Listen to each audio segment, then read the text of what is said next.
प्रिय दर्शकों, जय विश्वनाथ। इस वीडियो के माध्यम से अखंड सौभाग्य एवं सर्वविध कल्याण प्रदायिनी पुण्यमयी वट सावित्री व्रत कथा को श्रवण करेंगे। तो आइए बिना देर किए हुए वट सावित्री व्रत कथा का श्री गणेश करते हैं। ओम करारविंदे न पदारविंदम मुखारविंदे विनिवेशयन्तम् वटस्य पात्रस्य पुटे शयानं बालं मुकुंदम मनसा स्मरामि। एक समय की बात है कि मद्र देश में अश्वपति नाम के महान प्रतापी और धर्मात्मा राजा राज करते थे। उनके कोई संतान न थी। वैदिक ब्राह्मणों के कथनानुसार राजा ने संतान हेतु यज्ञ करवाया। उसी के प्रताप से कुछ समय बाद उन्हें कन्या रत्न की प्राप्ति हुई, जिसका नाम उन्होंने सावित्री रखा। समय बीतता गया, कन्या बड़ी होने लगी। जब सावित्री को वर खोजने के लिए कहा गया तो उसने द्युमत्सेन के पुत्र सत्यवान को पति रूप में वरण कर लिया। इधर यह बात जब नारद जी को मालूम हुई तो वे राजा अश्वपति के पास आकर बोले कि हे राजन, आपकी कन्या ने वर खोजने में बड़ी भारी भूल की है। सत्यवान गुणवान तथा धर्मात्मा अवश्य है, परंतु वह अल्पायु है। 1 वर्ष बाद ही उसकी मृत्यु हो जाएगी। नारद जी की बात सुनकर राजा उदास हो गए।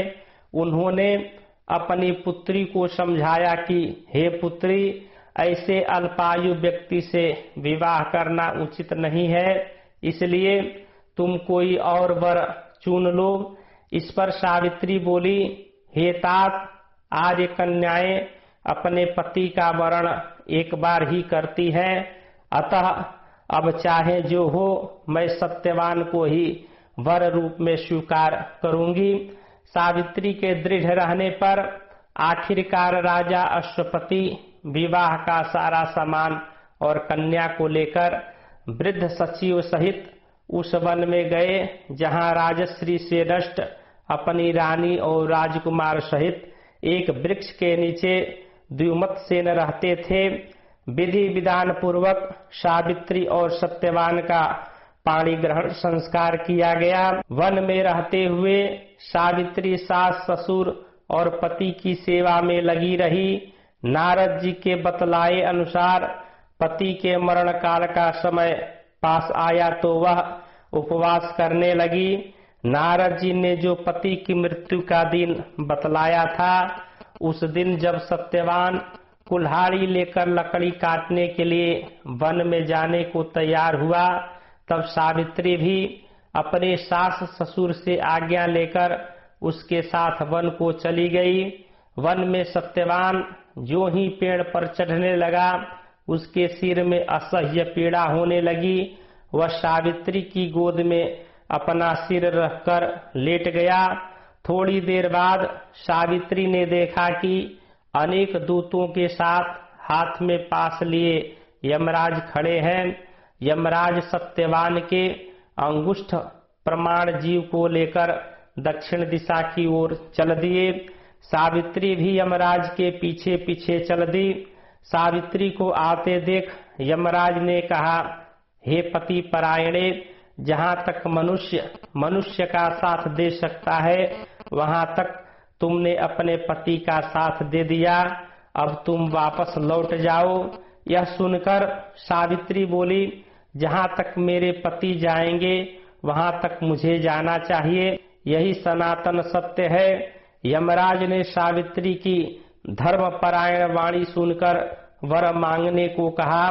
सावित्री ने कहा, मेरे सास ससुर अंधे हैं, उन्हें नेत्र ज्योति दें। यमराज ने तथास्तु कहकर उसे लौट जाने को कहा, किंतु सावित्री उसी प्रकार यम के पीछे पीछे चलती रही। यमराज ने उससे पुनः वर मांगने को कहा। सावित्री ने वर मांगा। मेरे ससुर का खोया हुआ राज उन्हें वापस मिल जाए।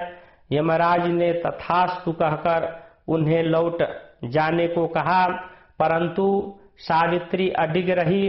सावित्री की पति भक्ति और निष्ठा देखकर यमराज अत्यंत द्रवीभूत हो गए। उन्होंने सावित्री से एक और वर मांगने के लिए कहा। तब सावित्री ने यह वर मांगा कि मैं सत्यवान के 100 पुत्रों की मां बनना चाहती हूँ, कृपा कर आप मुझे यह वरदान दें। सावित्री की पति भक्ति आदि से प्रसन्न हो इस अंतिम वरदान को देते हुए यमराज ने सत्यवान को अपने पास से मुक्त कर दिया और वे अदृश्य हो गए। सावित्री अब उसी वट वृक्ष के पास आई। वट वृक्ष के नीचे पड़े सत्यवान के मृत शरीर में जीव का संचार हुआ और वह उठकर बैठ गया। सत्यवान के माता पिता की आंखें ठीक हो गई और उनका खोया हुआ राज वापस मिल गया। इससे सावित्री के अनुपम व्रत की कीर्ति सारे देश में फैल गई। इस प्रकार यह मान्यता स्थापित हुई कि सावित्री की इस पुण्य कथा को सुनने से तथा पति भक्ति रखने पर महिलाओं के संपूर्ण मनोरथ पूर्ण होंगे और सारी विपत्तियां दूर होंगी। प्रत्येक सौभाग्यवती नारी को वट सावित्री का व्रत रखकर यह कथा अवश्य श्रवण करनी चाहिए। इस वीडियो में इतना ही। मिलते हैं एक नए वीडियो के साथ। वीडियो को लाइक कर कमेंट में ओम विष्णवे नमः अवश्य लिखें तथा हमारे इस YouTube चैनल से अभी तक नहीं जुड़े हैं तो जुड़ने के लिए चैनल को सब्सक्राइब कर बेल आइकन को अवश्य पुष्ट कर दें ताकि हमारे द्वारा प्रस्तुत ज्योतिष वास्तु व्रत पर्व कर्मकांड संबंधित धर्मशास्त्रोक्त वीडियो आपको सर्वप्रथम प्राप्त होता रहे। जय विश्वनाथ, हर हर महादेव, नमस्कार।